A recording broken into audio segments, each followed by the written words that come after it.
मित्रों, आज भी हम ऐसे समाज में जी रहे हैं जहां केवल पुरुष को ही महत्व दिया जाता है। आज भी जब लोगों के घर में बेटी का जन्म होता है तब उनके घर के सारे सदस्यों में मायूसी छा जाती है। इसका कारण मनुष्यों की अज्ञानता है, जो लड़की को बोझ समझते हैं। लेकिन आपको यह जानकर हैरानी होगी कि लड़की का जन्म हर किसी के घर में नहीं होता। लड़की का जन्म उसी के घर होता है जो भाग्यशाली होते हैं और अपने पूर्व जन्मों में बहुत सारे पुण्य का काम किए होते हैं। आज के इस वीडियो में हम जानेंगे कि भगवान किसके घर में लड़की का जन्म देने के लिए चुनाव करते हैं और वह कौन से पुण्य कर्म है जिसके कारण व्यक्ति बेटी का माँ बाप बनता है। हमारे इतिहास में वर्णित ऐसी कई बात बताएंगे जिससे साबित हो जाएगा कि बेटी का जन्म बोझ नहीं सौभाग्य होता है। तो आप हमारे इस वीडियो में अंत तक जरूर बने रहिए। नमस्कार दोस्तों, स्वागत है आपका हमारे चैनल श्री डिवाइन पर। महाभारत में वर्णित है कि एक दिन भगवान श्री कृष्ण से अर्जुन पूछते हैं कि हे माधव, किन कर्मों के कारण किसी के घर पुत्री धन की प्राप्ति होती है, अर्थात कैसे घरों में बेटियों का जन्म होता है। तब भगवान श्री कृष्ण अर्जुन से कहते हैं, हे पार्थ, अगर किसी के घर बेटे भाग्य से होते हैं तो बेटियां सौभाग्य से होती हैं।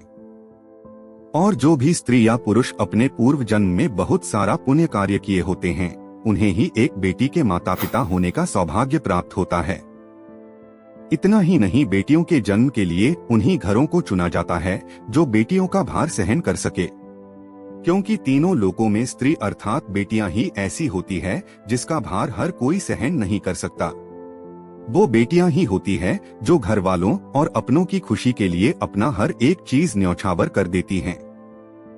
अर्जुन, लेकिन जिस दिन इस सृष्टि में बेटियों का जन्म लेना रुक जाएगा, उस दिन सृष्टि भी ठहर जाएगी और इस सृष्टि का अंत हो जाएगा। मित्रों, भगवान श्री कृष्ण के इन बातों पर गौर किया जाए तो उनका कहा बिल्कुल सही है, क्योंकि अगर इस सृष्टि में बेटियां नहीं होगी तो किसी का भी वंश आगे नहीं बढ़ सकता। आपने भी कई लोगों को कहते हुए जरूर सुना होगा कि जिस घर में बेटी का जन्म होता है वो घर स्वर्ग के समान होता है, क्योंकि बेटा तो केवल एक कुल को रोशन करता है, लेकिन बेटियां दो कुलों को रोशन करती हैं। माता पिता के घर वह एक बेटी के रूप में अपना उत्तरदायित्व निभाती है, तो ससुराल आकर बहू के रूप में अपनी पूरी कर्तव्य का पालन करती हैं।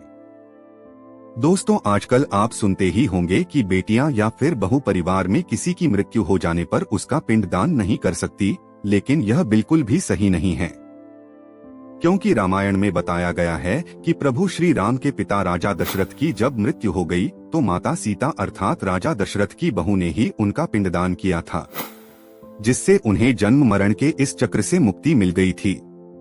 इतना ही नहीं, हिंदू धर्म शास्त्रों में बताया गया है कि बेटियां भी अपने पिता के नाम का पिंड दान कर सकती है।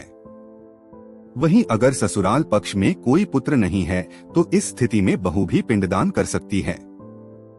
इसलिए मित्रों, वो लोग बहुत ज्यादा किस्मत वाले माने जाते हैं जिनके घर एक बेटी का जन्म होता है। वही वो प्रबल किस्मत के होते हैं जिनके घर एक से ज्यादा बेटियां जन्म लेती हैं। शायद यही कारण है कि बेटियों को लक्ष्मी का दर्जा दिया गया है। बहुत से लोगों की सोच होती है कि बेटी है तो बिना समय गवाएं और पढ़ाई में पैसे खर्च किए जल्द से जल्द शादी कर दो, लेकिन यह छोटी सी सोच बेटी के भविष्य को बर्बाद कर देती है। जरा सोच कर देखिए, एक बच्चे के मन में कितने सपने होते हैं। उसे कुछ हासिल करना है, उसे कुछ बनना है, लेकिन यह सपने केवल सपने बनकर रह जाते हैं।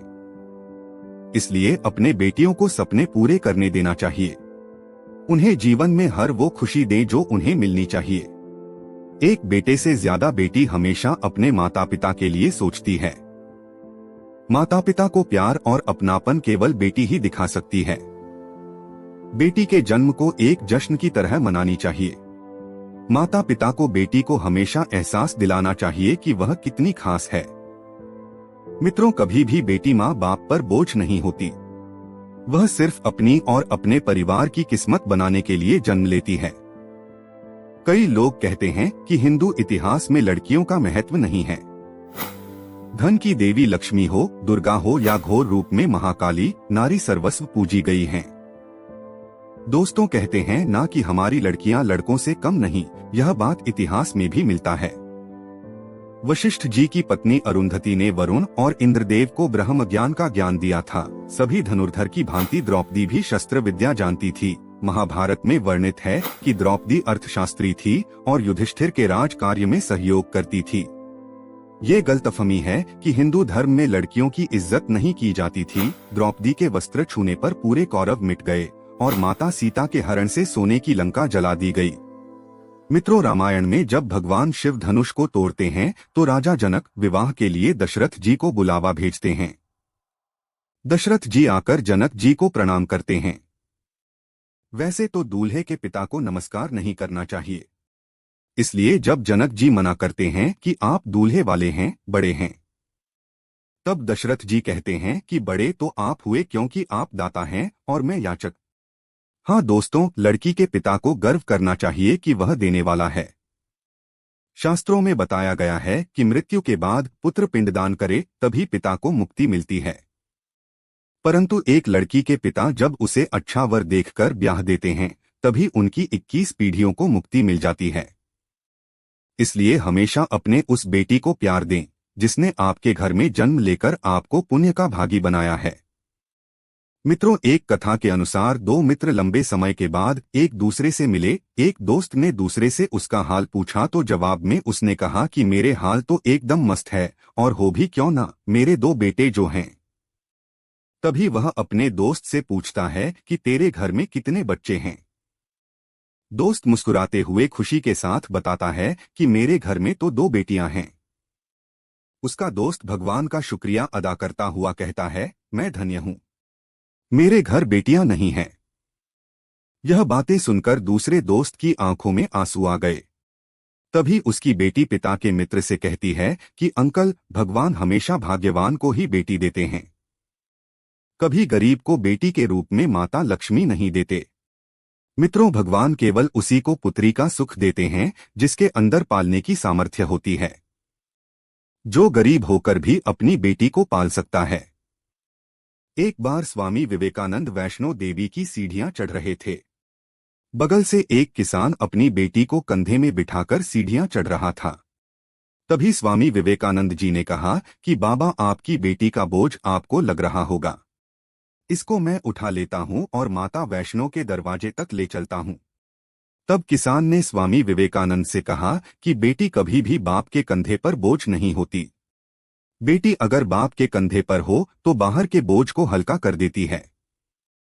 दोस्तों, बेटियां कभी भी धन की भूखी नहीं होती, वह सिर्फ मान और सम्मान की भूखी होती हैं।